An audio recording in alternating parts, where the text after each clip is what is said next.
কুলু আমান্না বিল্লাহ সুম্মা ইসতাকিমু, তোমরাও বলো এক কথা, ঈমান আনলাম কার উপর? আস্থা ভরসা রাখলাম কার উপর?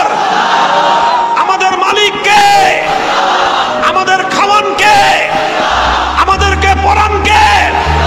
সুতরাং জিন্দেগিকে দিয়ে, জীবনের রক্ত দিতে হলে রক্ত দিয়ে, জীবন দিয়ে রাজি করব একমাত্র কাকে?